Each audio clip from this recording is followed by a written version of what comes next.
વડોદરા શહેરના રાવપુરા પોલીસ મથક વિસ્તારમાં બનેલ હત્યા કેસમાં મુખ્ય આરોપી હિરેન ઠક્કર ઝડપાયો।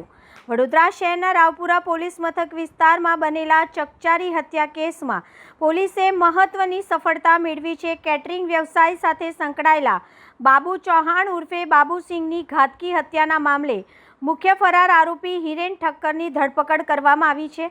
મળતી માહિતી મુજબ દાંડિયા બજાર વિસ્તારમાં એક કારમાંથી બાબુસિંહ ચૌહાણની લાશ મળી આવી હતી, જેના પગલે સમગ્ર શહેરમાં ચકચાર મચી ગઈ હતી। પ્રાથમિક તપાસમાં સામે આવ્યું હતું કે મૃતક અને આરોપી બંને લાંબા સમયથી કેટરિંગ વ્યવસાય સાથે સંકળાયેલા હતા અને તેમની વચ્ચે મોટા પાયે નાણાકીય લેવડ દેવડને લઈને વિવાદ ચાલી રહ્યો હતો।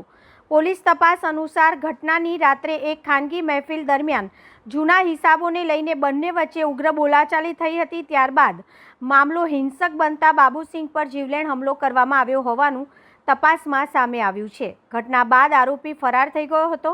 આ કેસમાં વધુ એક ચર્ચાસ્પદ પાસું એ છે કે ઘટના સ્થળે યોજાયેલી મહેફિલમાં જાકોબ મરાઠીન હાજર હોવાની ચર્ચાઓ સામે આવી છે। જોકે તેમની ભૂમિકા અંગે કોઈ સત્તાવાર માહિતી જાહેર કરવામાં આવી નથી અને પોલીસ તમામ પાસાઓની તપાસ કરી રહી છે। રાવપુરા પોલીસે ટેકનિકલ સર્વેલન્સ, લોકેશન ટ્રેડિંગ અને બાતમીદારોના નેટવર્કના આધારે આરોપી હિરેન ઠક્કરને ઝડપી પાડ્યો છે।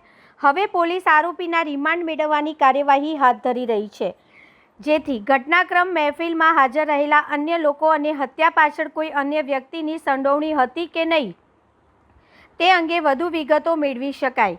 પોલીસના જણાવ્યા મુજબ તપાસ હજુ ચાલુ છે અને તપાસના તથ્યોની ચકાસણી બાદ જ સમગ્ર ઘટનાનું સાચું ચિત્ર સ્પષ્ટ થશે। સમગ્ર જે આ મર્ડરનો બનાવ છે, ગઈકાલ રાતનો રાવપુરા પોલીસ સ્ટેશનમાં આ બાબતે મને જાણ થઈ હતી। મરનાર જે બાબુસિંહ લાલસિંહ ચૌહાણ, એની પત્ની અત્યારે ફરિયાદ આપેલી છે અને આરોપી અમે લોકોએ સંયુક્ત ટીમો બનાવીને અરેસ્ટ કર્યો છે। આરોપી હિરેન ઠક્કર છે।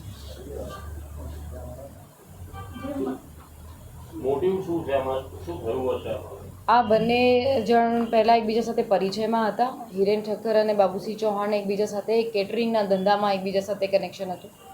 કેટરિંગના ધંધામાં કોઈ એવા બાબતોથી એકબીજા સાથે મૂંછાતુસી રહેતી તેવું અત્યારે પ્રારંભિક તબક્કે લાગે છે અને એ બાબતે એ લોકોને ઉગ્ર બોલાચાલી થતાં હિરેન ઠક્કરે પછી બાબુસિંહનું મર્ડર કરેલ છે। ઘટના પૂર્વે કોઈ દારૂની મહેફિલ મનાવી હતી? અત્યારે હાલ તો તપાસમાં અમને એટલી જાણ થઈ છે કે આ લોકો બંને મિત્રો કોઈ હોટલમાં જમવા ગયેલા। હોટલમાં જમતી વખતે એ લોકોને કોઈ બાબતમાં ચર્ચાચર્ચી થઈ એના કેટરિંગના ધંધા બાબતે। પછી કોણે દારૂ પીધું છે, એના શરીરમાં કમજન છે કે નહીં, પછી અત્યારે હાલ જે ડેડ બોડી છે એના PM રિપોર્ટના આધારે પણ પુષ્ટિ થશે। સાથે સાથે મહેફિલ હતી કે નહીં, જે જગ્યાએ ગયા છે ક્યાંથી દારૂની હાજરી મળે છે કે નહીં, એમ એ લોકો આગળ તપાસ કરીશું, એમાં ધ્યાને આવશે। ક્રિકેટરનું પણ નામ આવે છે મહેફિલમાં। અત્યારે હાલ વાયા પૂછપરછ કરતાં કોઈ ક્રિકેટર છે એનું નામ છે, પરંતુ અમે પુષ્ટિ કરવાની બાકી છે એની હાજરી છે કે નહીં, એના વેરઅબાઉટ ક્યાં છે એની તપાસ આગળ ચાલુ છે। શું નામ છે ક્રિકેટરનું જેની તમને પ્રાથમિક માહિતી મળી? જેકોબ માર્ટિન કરીને કોઈ ક્રિકેટર છે, એની હાજરીની અત્યારે હાલ અલગ અલગ માધ્યમો દ્વારા અમને એની હાજરી જણાય છે, પણ એને શું રોલ છે, એને શું કરેલું હતું, એ સાથે હતો, એને બોલાવવામાં આવેલો છે, કઈ હતો, એની તપાસ અમે કરી રહ્યા છીએ। કોઈ નાણાંની લેવડ દેવડમાં હોય અને કેટલા નાણાંની લેવડ દેવડમાં ઘટના બની? આરોપીને અમે અત્યારે હાલ અલગ અલગ ટીમો બનાવીને ડિટેન કરેલું છે। આરોપીની પૂછપરછ ચાલે છે। પૂછપરછ દરમિયાન જે પણ સાચી હકીકત મળશે એના આધારે બીજા કયા લોકો આની સાથે સંકળાયેલા છે, કયા મિત્રો બેસીને પાર્ટી કરી રહ્યા છે, શું બોલાચાલી થઈ છે, કયા સબ્જેક્ટ પર બોલાચાલી થઈ છે, એની અમે તપાસ આગળ કરીશું। બંનેની ઉંમર 40-49નો અત્યારે હાલ આધાર કાર્ડને જોતા લાગે છે। સાથે સાથે બંનેનો વ્યવસાય કેટરિંગ બિઝનેસ સાથે સંકળાયેલો છે। બંને પહેલાં પણ જોડાયેલા હતા, અત્યારે હાલ પણ એકબીજા સાથે સંકલનમાં કેટરિંગનો વ્યવસાય કરે છે। હિરેને કઈ રીતે એની હત્યા કરી છે અને કયા વેપનનો ઉપયોગ કર્યો? ઘટના સ્થળેથી એની ગાડીમાંથી અમને ચપ્પુ મળેલું હતું। અત્યારે હાલ જે તીક્ષ્ણ ધારદાર વેપનમાં એને ચપ્પુનો યુઝ કર્યો એવું અત્યારે હાલ લાગી રહ્યું છે।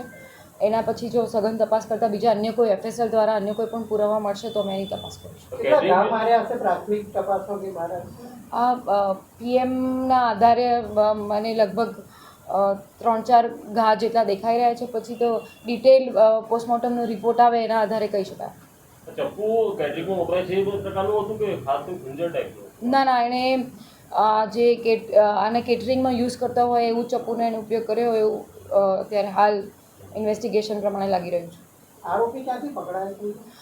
અમારી ક્રાઇમ બ્રાન્ચની ટીમ, LCBની ટીમ, પછી ડિવિઝનની ટીમ, પોલીસ સ્ટેશનની અલગ અલગ ટીમો લાગેલી હતી. CCTV, હ્યુમન ઇન્ટેલિજન્સ અલગ અલગ રિસોર્સિસ દ્વારા અમને આ આરોપી પાણીગેટ વિસ્તારમાંથી અમે એની ધરપકડ કરી હવે રહ્યા આગળનો શું પ્રોસિજર રહેશે? આગળ આની સાથે જે આરોપી છે એનું ડિટેલ ઇન્વેસ્ટિગેશન ચાલે છે. સાથે સાથે એની સાથે કોણ સંકળાયેલા હતા, બીજા કયા નાણાકીય વ્યવહારો ચાલતા હતા, અન્ય કોઈ મિત્રોની એણે મદદ લીધી છે કે નહીં, અને બીજી કોઈ વસ્તુનો એનો ઉપયોગ કર્યો છે કે નહીં, બીજા કોઈ એની સાથે સંડોવાયા છે કે નહીં, એની અમે લોકો તપાસ કરીશું. સ્ટેશન પાસે આ લોકો જમવા ગયા અને ત્યારબાદ આજે હિરેન ઠક્કર અને જેકો માટીને છોડીને બાબુજી ચૌહાણ પરત આવી ગયા હતા. એકલા મૂકીને ત્યારબાદ તેને પરત અહીંયા બોલાવવામાં આવ્યો અને ત્યાં હત્યા જગ્યા બાદ ભાગવાનો પ્રયાસ કર્યો બાબુજી ચૌહાણે અને ચપ્પુ પાડ્યું એટલે બ્લડ બહાર નીકળતા હત્યાની વાત છે. કાર ચલાવીને ઘરે જઈ રહ્યો હતો તે દરમિયાન એનું વીજપોલ સાથે એક્સિડન્ટ થયું છે. આ પ્રકારની વાત. હા, બિલકુલ આ વાતની અમે પુષ્ટિ કરી રહ્યા છીએ, કારણ કે એ બંને વચ્ચે ઉગ્ર બોલાચાલી થઈ. એ લોકો જમીને પછી ભારત ઘરે આવ્યા હતા. બાબુસિંહ ચૌહાણે હિરેન ઠક્કરને પણ ફોન કર્યો હતો. એકબીજા સાથે ફોન પર વાત હતા. પછી બાબુસિંહ ચૌહાણ એના ઘર તરફ ગયેલો, એટલે ત્યાંની પણ અમે આખી ઘટના સ્થળની તપાસ કરેલી છે. ત્યાં એ લોકો વચ્ચે ઉગ્ર બોલાચાલી બાદ ઝપાઝપી થઈ. ઝપાઝપી બાદ હિરેન ઠક્કરે એને તીક્ષ્ણ હથિયાર વડે એને મારવાનો પ્રયત્ન કર્યો. પછી એને ચપ્પુના ઘા લાગેલા. પછી એણે થોડીક હાલત એની સ્થિર હોય એ ગાડી ચલાવી અને પોતાના ઘર તરફ જઈ રહ્યો હતો. એની પછી આ જે ચપ્પુના ઘા વાગેલા, પોતાનું શરીર સક્ષમ ના રહેતા પછી એનો એક થાંભલા સાથે અથડાઈને એક્સિડન્ટ થયું, કારણ કે એની સાથે ઘણી ગંભીર ઇજાઓ થયેલી હતી અને પછી ના જીવી શકે પછી એનું મૃત્યુ થયું છે. એટલે શરૂઆતમાં એક્સિડન્ટ લાગે, એના પછી ધીમે ધીમે આ કડી મળી કે આ